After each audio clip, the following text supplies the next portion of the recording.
Ya es momento de revisar noticias internacionales. Estamos junto a Carlos Greitz. ¿Cómo estás, Carlos? Hola, buenas tardes. Se abre un nuevo foco de conflicto en Medio Oriente. Preocupante situación. Recuerden ustedes que ayer hablábamos de este atentado que sufre Turquía en una instalación estatal. Bueno, ahora ese país ha atacado durante la noche a Irak y a Siria por este atentado a la empresa aeroespacial en Ankara, donde murieron 5 personas.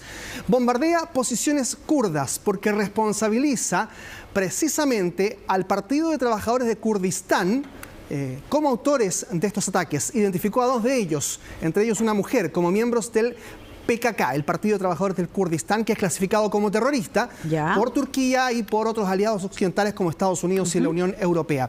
El Kurdistán es un movimiento kurdo que es una insurgencia contra el ejército turco que pelea en ese lugar desde el año 1984 y por lo tanto hay también allí una responsabilidad que por ahora no ha sido autoadjudicada por los kurdos, pero sí ya está bastante establecida. Y claro... ¿Y por qué se toma entonces esta determinación de bombardear Siria e Irak? Porque allí hay posiciones de los kurdos, aparentemente posiciones estratégicas, hay también algunas bases militares o paramilitares, también con algunos recursos que utiliza el Kurdistán para poder atacar a las fuerzas turcas y por lo tanto generan esta ola de ataques. Habrá que ver qué ocurre también, cómo se expanden los apoyos en medio de este conflicto. Ya sabemos que en Medio Oriente hay una serie de conflictos en este instante armados, ya lo hemos visto ampliamente, lo que ocurre en la Franja de Gaza, lo que ocurre también en el Líbano. Estos son posiciones de Israel atacando ambos territorios y también la eventual respuesta de Israel a Irán, luego del envío iraní de misiles contra Israel. A todo este panorama se suma ahora lo que está ocurriendo entre Turquía y Siria e Irak, principalmente, estos 12 países. Ahora, hay un grupo que se llama Fuerzas Democráticas Sirias. Esto es bien complejo de explicar, pero tratando de hablarlo así. Es el brazo armado de los kurdos en Siria. Allí apuntan los principalmente ataques de las fuerzas turcas, del ejército turco. Y lo que ocurre es que tienen apoyo desde Turquía, de Estados Unidos, porque estas fuerzas estuvieron apoyando la lucha contra el Estado Islámico en Siria en el último tiempo. Y ahí es donde entonces se genera este apoyo también hacia el ataque que se perpetró por parte de Turquía hacia Siria en las últimas horas. Habrá que ver qué ocurre también. Recuerden ustedes que en este ataque a las fuerzas, a las empresas aeronáuticas de Turquía, se vio a unos hombres armados entrar ayer, hubo algunas explosiones, hay testigos que hablan de 20 minutos de disparos por parte de este PKK, el Partido de los Trabajadores del Kurdistán, que lucha por la independencia de Kurdistán, que es un pueblo que está repartido en varios países, en Turquía, en Irán, en Siria, incluso en Azerbaiyán, que son naciones del centro de Asia, y es clasificado como una organización terrorista por Turquía.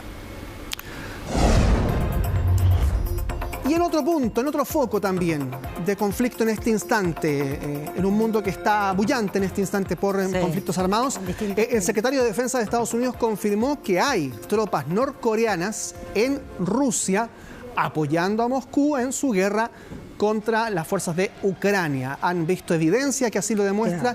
Y también desde la OTAN, tanto como de Estados Unidos, también la OTAN ha dicho están temiendo una escalada del conflicto ahora con las fuerzas lideradas por Kim Jong-un, suscribiéndose a un apoyo hacia lo que está ocurriendo con Rusia. Son 3.000 soldados por lo menos. 3.000 soldados según las estimaciones que entrega Estados Unidos. Claro. Porque lo comentábamos antes, aquí había existido una serie de gestos entre Rusia y Norcorea, pero esto ya es como un escalón más en este apoyo, en este vínculo. Claro, y había muchos cuestionamientos o dudas respecto de la capacidad que tiene Norcorea hoy día de entregar recursos a Rusia. Norcorea es un país que está en una crisis alimentaria y económica profunda, pero muchos de los recursos han sido entregados a las fuerzas del ejército y en este caso a aquellas tropas que han llegado ya, se ha confirmado entonces, a territorio ruso para luchar contra Ucrania. Mientras tanto, en Rusia se está desarrollando, ya se ha cerrado durante esta jornada la cumbre de BRICS, que son el bloque integrado por Brasil, Rusia, India, China y Sudáfrica, donde se han estado ampliando también a otras naciones económicamente emergentes, más allá del polo industrializado del mundo. Y allí llegó Nicolás Maduro como invitado. Maduro permanentemente está tratando de integrarse al BRICS, de hacer que sea un miembro permanente. Hasta ahora no lo ha logrado, pero hay una relación cercana con Vladimir Putin. De hecho, hubo una reunión bilateral por fuera de la cumbre del BRICS. Y hay una fotografía que es la family photo, ¿cierto?, que se toman todos los mandatarios. Allí alcanzó a entrar Maduro en esa foto durante esta jornada. Aunque en este caso puntual entiendo que había surgido, no sé si como información oficial o más bien especulación, de que Brasil habría rechazado la incorporación de Venezuela y Nicaragua a los BRICS. Eso es lo más importante hasta ahora. Brasil, que se había mostrado como hasta hace poco tiempo proclive a aceptar a Venezuela dentro de este grupo, ahora, dado los antecedentes electorales, después de lo que ocurrió con las elecciones donde Nicolás Maduro se atribuye la victoria y todas las críticas que hay a la transparencia en este proceso, Brasil ahora se resta de esta declaración de Venezuela, o de esta intención al menos de Venezuela de integrarse a este grupo del BRICS. Pero por ahora Venezuela y seguramente Nicolás Maduro cuando vuelva, este es el primer viaje que hacía Nicolás Maduro. Después de las elecciones. Claro, cuando vuelva a Venezuela seguramente hablará profusamente de los acuerdos y de la conversación que tuvo con Vladimir Putin. Por ahora, el mayor socio que le va quedando a Venezuela en el mundo no es menor de todas maneras, pero ahí está. Quedémonos en Latinoamérica ahora para hablar de varios países que están enfrentando protestas profundas por distintos motivos, entre ellos Perú.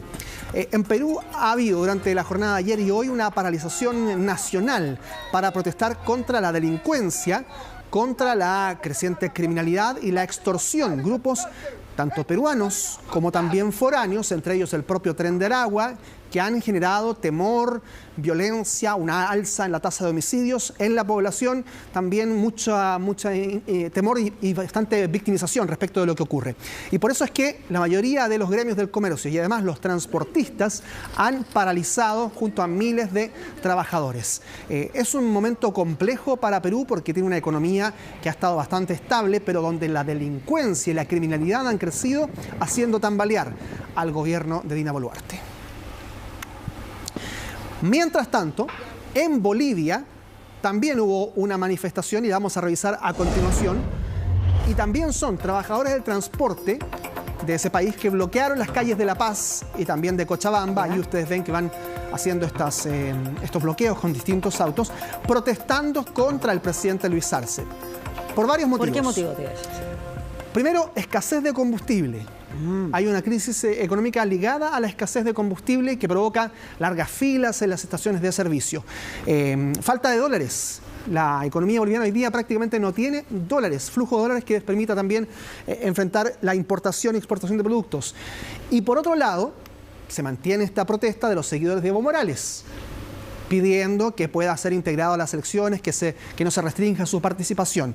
Todo esto es un caldo de cultivo para que en Bolivia hoy día las personas no puedan salir tranquilamente a las carreteras, que hayan bloqueos, largas filas, ustedes pueden ver, y un sector productivo que ya está enfrentando pérdidas millonarias. ¿Acá se trata de manifestaciones o paralización de modo indefinido o son jornadas específicas por un solo día? Lo que pasa con Evo Morales es, con los seguidores de Morales, es transitorio permanentemente, digamos, en el sentido de que va avanzando día tras día de acuerdo a las motivaciones que hay y a que no cambie en nada el escenario de Evo Morales.